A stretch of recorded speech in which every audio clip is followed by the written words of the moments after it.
I'm, without consulting with Bill, of course, had my own little Gwendolyn Brooks thing to say to you, which is a fragment that she wrote where she said, exhaust the little moment. It will not, be it gash or gold, it will not come again in this identical disguise. Be it gash or gold.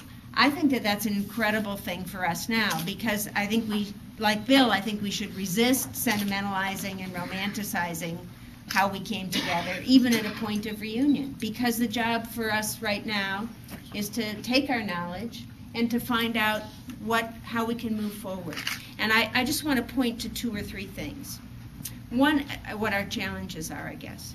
One is, I think that everybody, there's about 12 different efforts that I know about, and I know there's 12 or 20 that I don't know about, to do forms of movement building, of coalition making, of network webbing, right, that are going on all over the country. And SDS and MDS was one of those, but really only one. The ones I know about, the Aurora Project, the Gathering, Color Lines, Freedom Schools, the U.S. Human Rights Network.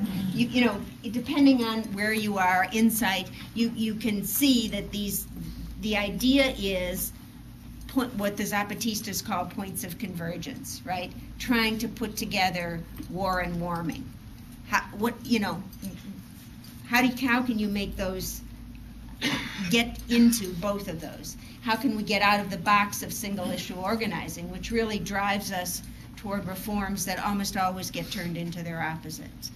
And how do we get to the nexus that shows us what the system of oppression is? And I think it's by pushing issues together. So whether it's, and there's, whether it's violence against women or labor and work, what's happening with job flight in the United States, or the sweatshop movement on campuses, or the vets coming home yet again, and telling the truth about what they experienced and saw, or health, or justice, or the solidarity movements, or objecting to demonizing Arabs and Muslims, which is, I think, has to be added in terms of what our work is and what our essential job is.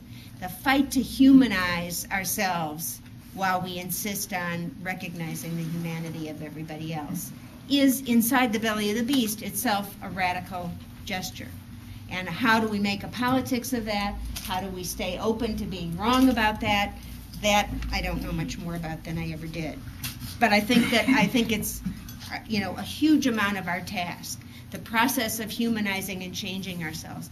I find that one of our sons lives in Latin America, and when I go there, in Venezuela, people ask us 2 things all the time when we visit Venezuela. I just came back last week. One is the U.S. going to invade, and when?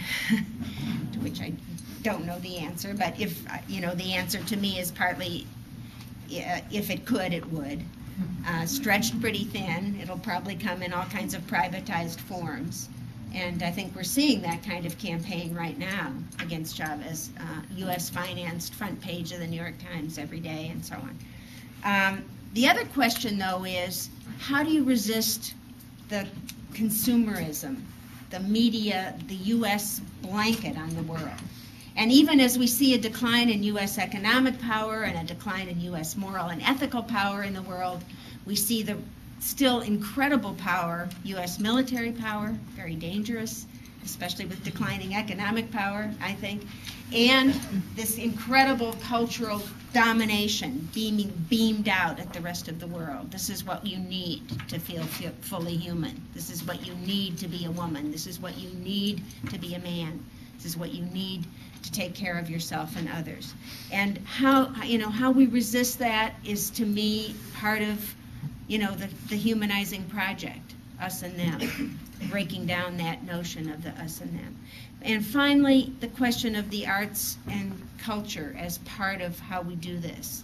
I always think Al does a beautiful job of doing that without saying it, just being in the sense that we don't just need one tool in order to work and move on here. We need all kinds of art forms, and we need ways of talking and being and communicating and agitating and arguing that are other than didactic.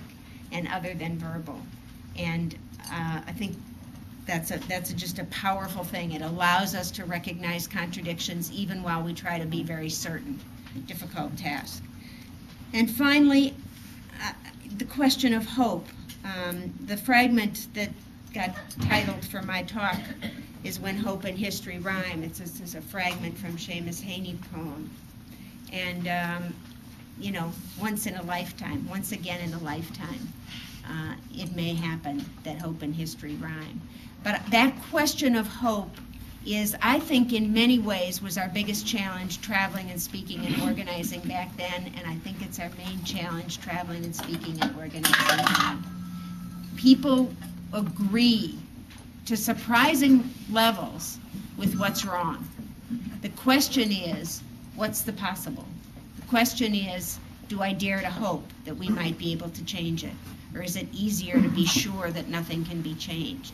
And our challenge here, I think, is not to have all the answers of what the hope is about or what we're going toward, but the notion that we are forging it in the process of struggle, that we think that capitalism, my opinion, has no solutions for us, and we have to figure out the project that is really being worked on in the global south. You know, what is 21st century socialism? Not the socialism that we can write off, we can learn from and write off, and that was a failure, but perhaps something else. Or maybe it won't even have those words, but a different system of human and economic and social and cultural relationships so that we can be with each other and create a world that we want for our children, and so on. I think that is a world of spirit, of inspiring, of holding on to each other, of insisting on our common humanity, recognizing our common humanity. Frantz Fanon says, you know, I struggle for a world of reciprocal recognition. That's a great notion to me, reciprocal recognition, right? It means refusing to let anybody tell us who the demon is for this decade and who we have the right to bomb and go to war with. Thanks.